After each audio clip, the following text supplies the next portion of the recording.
자, 중요한 물의 자동 이온화라. 물의 자동 이온화에 대해서 알아보도록 하겠습니다.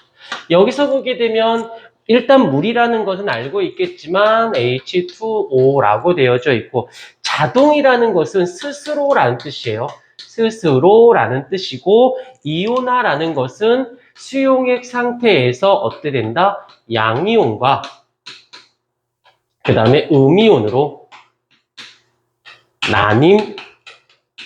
나뉨이라고 볼 수 있는 것이지. 그래서 얘를 화학식으로 다시 한번 정리를 해본다면, 배고파. 끝나고 맛있는 거 먹어야지.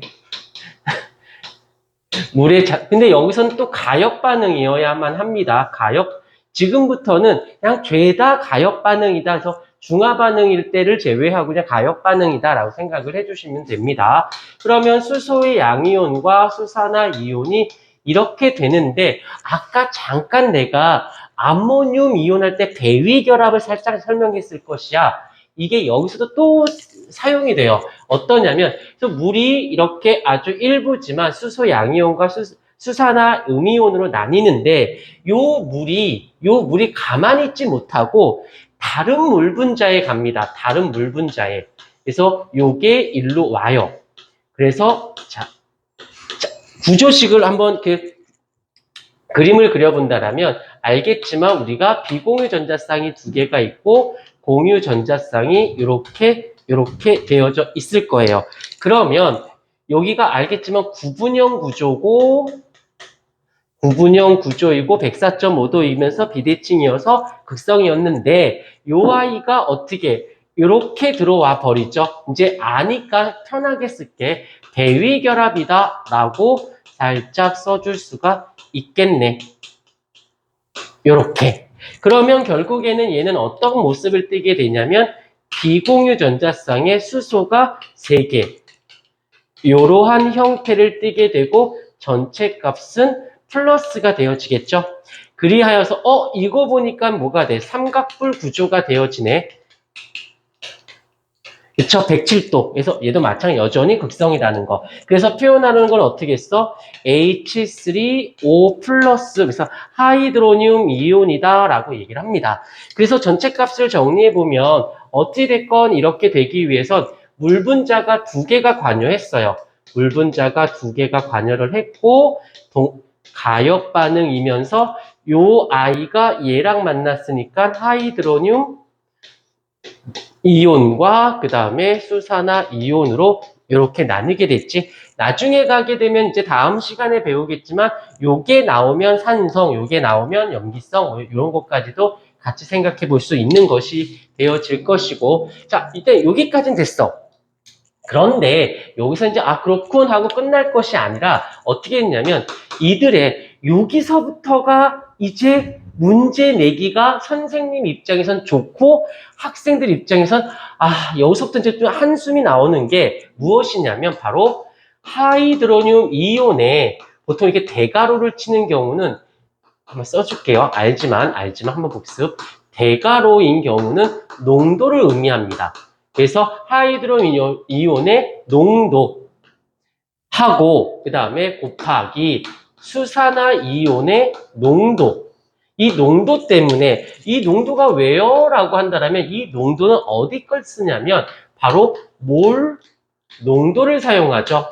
몰 농도를 사용하니까 몰이라고 하는 개념이 어디에 들어있었던 거지? 바로 1단원에 있었던 것이지. 이게 또 여기서 쑥 하고 들어와 버려요. 그러니까는 4단원만 했다가는 이 개념을 내가 간과했다면 문제가 또 안 풀리는 상황이 생긴다라는 거. 그래서 선생님들, 말을 천천히 해야 되는데, 선생님들 입장에서는 편한 거야. 왜? 문제 하나에 1단원과 4단원이 들어있고, 이온화적인 부분들이 있으니까, 이것만 보면 또 3단원에 대한 이야기고, 한 문제에 여러 단원이 들어와 있으니 출제하기가 너무 좋은 거예요. 물론 학생 입장에서는 싫겠지만, 선생님 입장에서는 굿땡큐가 되어지겠지요. 그래서 계산을 해봤대요. 해봤더니 얼마가 나오냐면 정확히 1.0 곱하기 10의 마이너스 14승.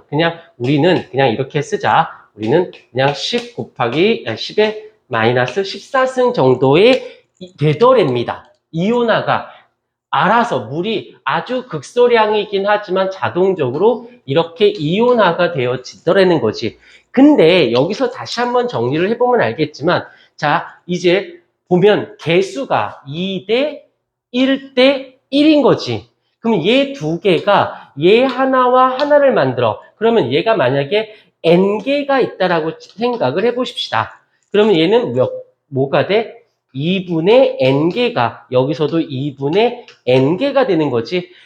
근데 여기서 끝날 문제가 아니라 여기 있는 개수와 몰수와 여기에 있는 몰수는 반드시 어때야만 한다?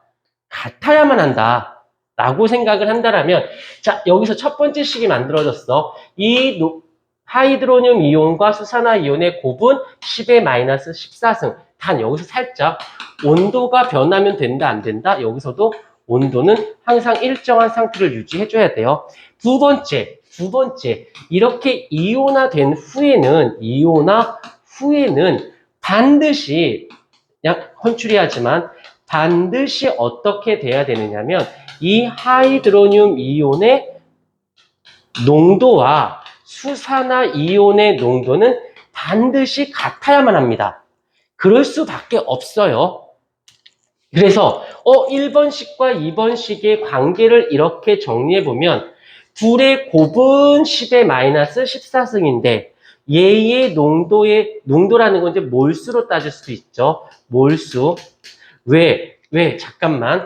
몰 농도는 어떻게 구하더라? 몰 농도는 부피분의 몰수가 되죠. 그런데 같은 용기에 있으니 얘도 같은 곳에 있으니까 부피가 일정하잖아. 부피가 일정하니까 결국에는 얘가 뭘로 되는 거야? 몰 농도를 라지 m이라면 몰 농도는 바로 몰수와 비례하는 거니까. 그럼 결국에는 얘의 몰수가 반드시 어때야만 한다. 둘이 같아야만 한다. 근데 곱은 10의 마이너스 14승이야. 그런데 몰수는 같아야 돼. 라고 했다면 정리를 해보십시다. 1번과 2번을 정리를 해본다라면 바로 하이드로늄 이온의 몰의 농도는 같아. 누구랑? 수산화 이온의 농도랑. 그 값이 얼마여야 돼? 10의 마이너스 7승이어야만 한다라는 거지. 그래서 10의 마이너스 7, 10의 마이너스 7, 그럼 10의 마이너스 14가 되니까. 그리고 같으면서 둘의 곱은 얘가 나온다는. 이게 지금 물의 지금 여기서 전제 조건이 무엇이냐면, 조건은 순수한 물을 어떻게 기준으로 했다라는 거지. 근데 어쩌고? 순수한 물의 기본은 무엇이다? 바로 중성이다라는 거지. 그래서 중성일 때가 무엇이다? 바로 하이드로늄 이온의 몰수는 10의 마이너스 7승이어야 되고 수산화 이온의 몰수도 총 10의 마이너스 7승이어야 되고 아니야 집중해 그의 곱은 반드시 어때 된다? 이 값은 변하면 된다 안 된다? 고정된 값이다 라는 거지. 그래서 사람들이 요 숫자를 바로 이온화 상수라는 말을 쓰게 된다라는 거에서 얘는 변하면 안 되는 숫자가 되어지는 거예요. 오케이? 꺼주시고